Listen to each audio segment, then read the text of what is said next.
Hollywood reeling in the wake of the mysterious death of a beautiful young Playboy playmate.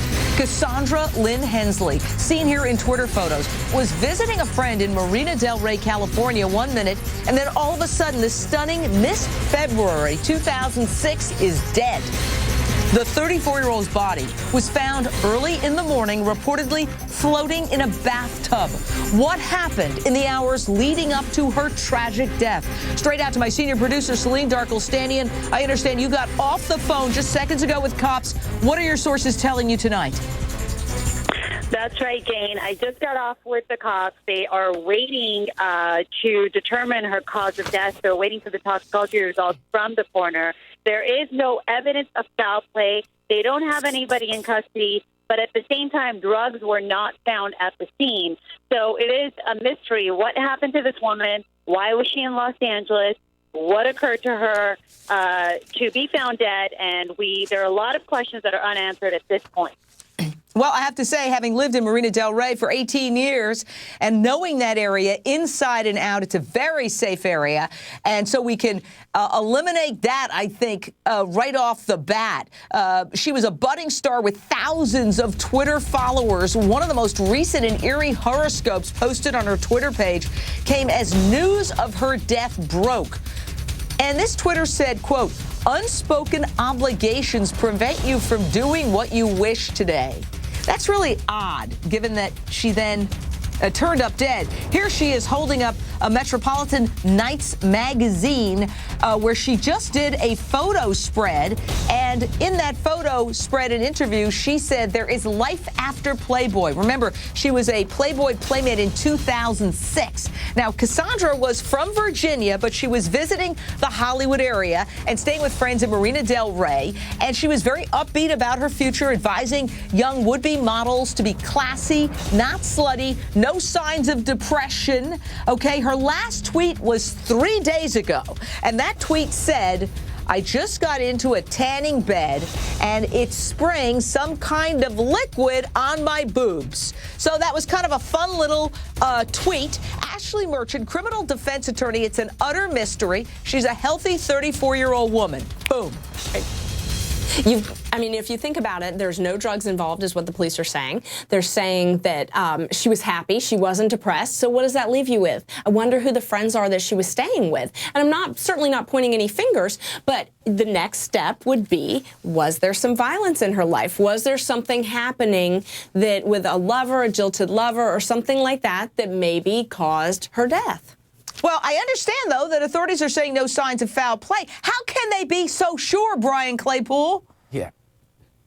Hey, Jane, that's ridiculous. How can you come out and say there's no evidence of foul play when you don't even have an autopsy report yet? You don't even know whether there was any physical manifestation of injury. Ashley's right. Maybe she was in a scuffle. Maybe there was a dispute with a boyfriend. Maybe the person she's staying with she had a dispute with. But to come out and say that when you don't have a toxicology report, and last time I saw somebody that drowned in a tub, I remember the Dr. McNeil trial.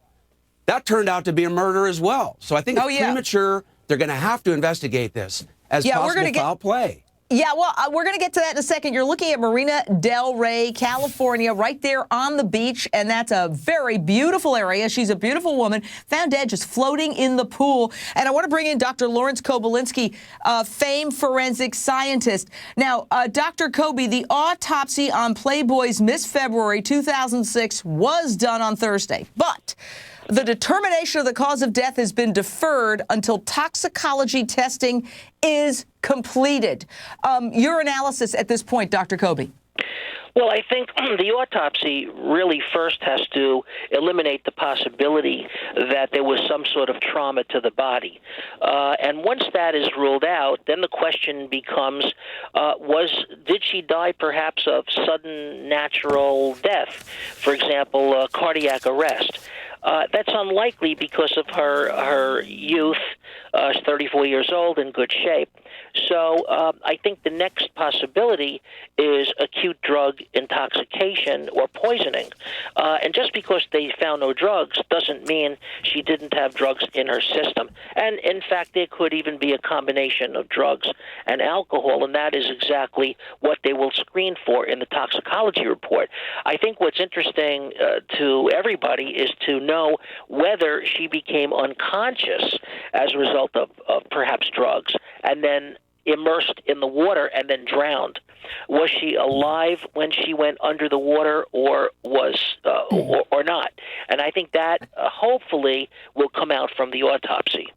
Well, you have to wonder if this is anything like the Whitney Houston case. The mysterious circumstances surrounding Cassandra's death, very similar to superstar singer Whitney Houston, who, of course, died in a Beverly Hills hotel.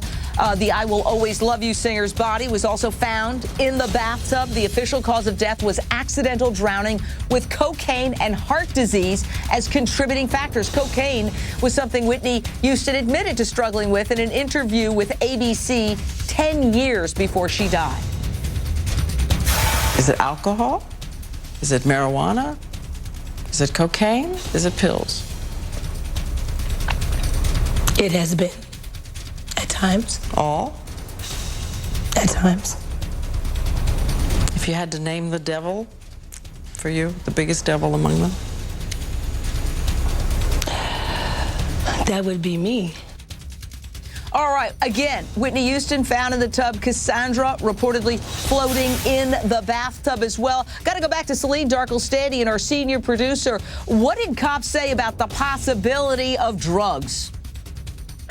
The possibility is definitely not ruled out. They said they did not find drugs at the scene, but that is not ruled out.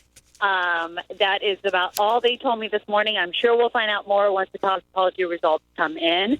But the only question they answered about the drugs is there's nothing found at the scene. But like Dr. Toby said, maybe it was in her system, and we will find that out once the tox results come out. Remember, toxicology results usually take a few weeks, so we won't have that answer for another, 4 to 6 weeks until the coroner gets those results back.